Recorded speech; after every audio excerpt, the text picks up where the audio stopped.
ఇదిగో రిటైర్మెంట్ అదిగో రిటైర్మెంట్ అంటూ ఎన్ని వార్తలు వస్తున్నా 44వ ఏట తన 19వ ఐపీఎల్ సీజన్ ఆడేస్తున్న తలా మహేంద్ర సింగ్ ధోని ఐపీఎల్ సీజన్ 19 ప్రారంభానికి కొన్ని గంటల ముందు అభిమానులకు షాకింగ్ న్యూస్ చెప్పాడు.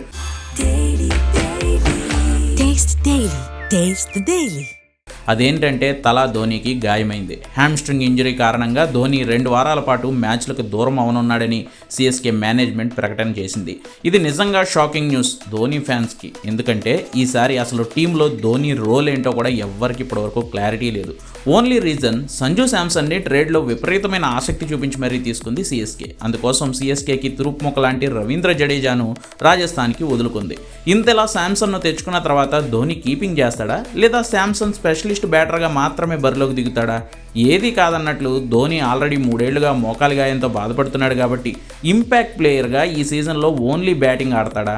అలా ఆడిస్తే ధోనికి ఉన్న అనుభవం డగౌట్కే పరిమితం అవుతుంది, కానీ ఫీల్డ్ సెట్టింగ్స్లోనో కెప్టెన్కి సలహాల విషయంలోనో అక్కర రాదు. కాబట్టి ఇలా ఎన్నో వందల సందేహాలు ధోని చుట్టుముట్టి ఉన్న ఈ టైంలో ఎంఎస్ 2 వారాలు మ్యాచ్లు ఆడట్లేదని చావు కబురు చల్లగా చెప్పింది సిఎస్కే. ఇది నిజంగానే గాయంతో తీసుకుంటున్న రెస్టా లేదా ధోని లేకుండా సిఎస్కే మ్యాచ్లు ఆడడం ఫ్యాన్స్ చూడడం అలవాటు చేస్తున్నారా? ధోని అనే ఎమోషన్ను ఎల్లో జెర్సీకి దూరం చేయాలని భావిస్తున్నారా? మళ్ళీ ఇవన్నీ $1 మిలియన్ ప్రశ్నలుగా రైజ్ అవుతున్నాయి. చూడాలి. ధోని లేని ప్లేస్లో యంగ్ వికెట్ కీపర్ ఉర్విల్ పటేల్ను తీసుకుంటారు అంటున్నారు. అతను దేశవాళీ మ్యాచ్ల్లో డీప్ డౌన్లో స్ట్రాంగ్ హిట్టర్గా పేరు తెచ్చుకున్నాడు కాబట్టి ధోని లేని లోటును కనపడనివ్వకుండా చేస్తాడేమో. 2 వారాలంటే సిఎస్కే ఈలోగా కనీసం 4 మ్యాచ్లైనా ఆడుతుంది కాబట్టి టీం కాంబినేషన్ సెట్ అవుతాయేమో చూడాలి. ఈ సీజన్లో తమ ఫస్ట్ మ్యాచ్ చెన్నై రాజస్థాన్తో మార్చి 30న ఆడనుంది.